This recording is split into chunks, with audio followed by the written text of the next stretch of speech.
E aí, viajantes, eu sou o Irã do Porto Viagens, bem-vindo aqui de volta ao canal. Nesse vídeo eu vou te mandar a real sobre todas as dificuldades que eu tenho e que você teria morando aqui em Portugal. Então, tudo que é difícil para nós brasileiros e também em alguns aspectos para os próprios portugueses.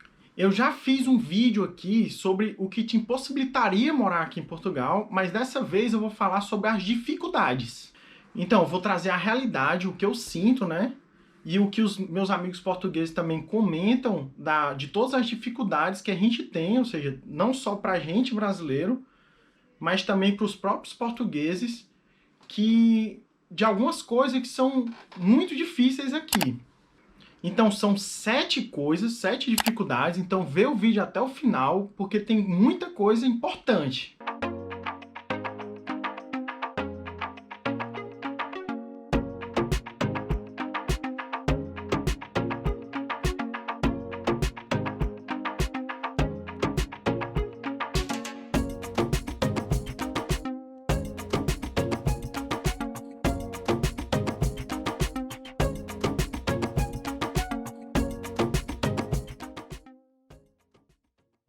O ponto número 1 é o aluguel. O aluguel em Portugal é muito caro. Os portugueses vivem reclamando desse problema. O valor do salário mínimo é 665 euros, mas os aluguéis, por exemplo, em Lisboa e no Porto, e até em cidades menores como Braga e Guimarães, superam esse valor. Ou seja, tem muito apartamento por aí que custa 600 euros, 650 euros, 700 euros. Agora, Irã, como é que pagam aluguel se é maior do que o valor do salário? Então, se você vem sozinho, faça como vários brasileiros. Você aluga um quarto em uma casa ou em um apartamento. Numa cidade pequena, o valor do quarto pode chegar até a 300 euros. Por exemplo, eu durante muito tempo, eu morei numa casa que eu pagava 175 euros, aí eu morei em outra que eu pagava 125 euros. Atualmente eu pago 135 euros, isso num quarto, não é?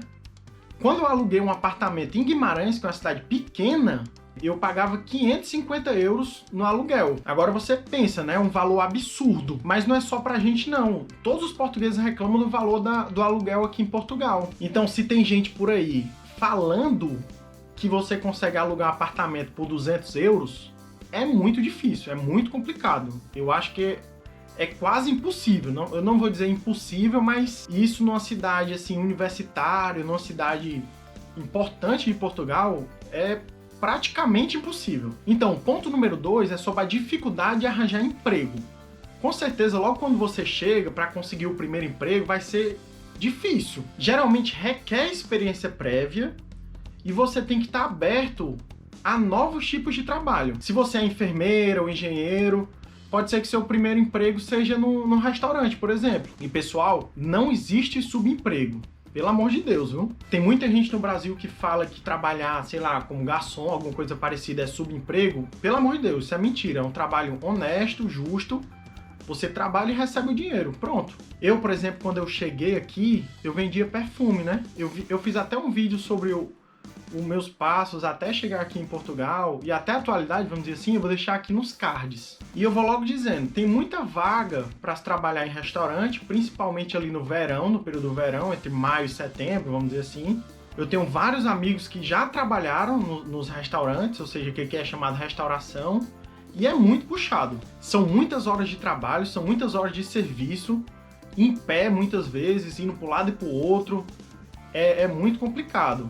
Outra coisa é que talvez saber só português é pouco, porque no turismo em Portugal tem muito inglês, espanhol, francês. Então pode ser que só com português dê certo, você consiga o trabalho. Só que se você souber inglês, vai ser o diferencial. Porque imagina, você trabalha como garçom no restaurante e aí chega o inglês para você atender, como é que você faz?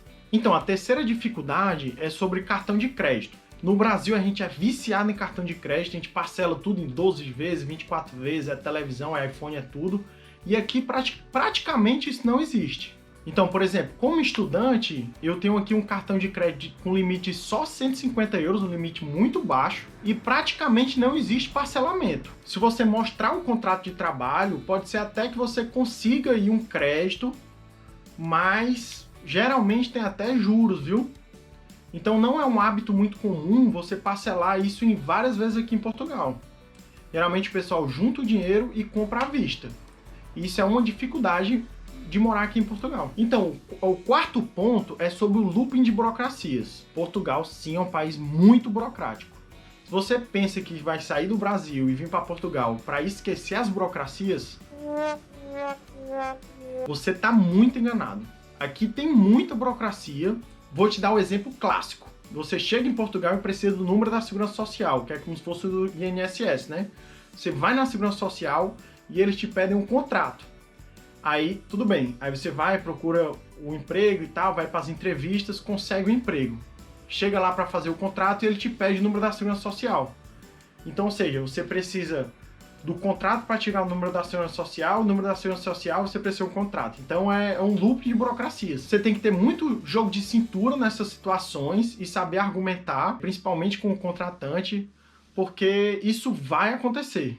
Outros exemplos, a regra rola solta. Cada freguesia faz de uma maneira para emitir o atestado de morada, as finanças geralmente fazem de uma maneira para ter um representante fiscal, às vezes não. O CEF, então, que agora mudou, né? Mudou para a CEA.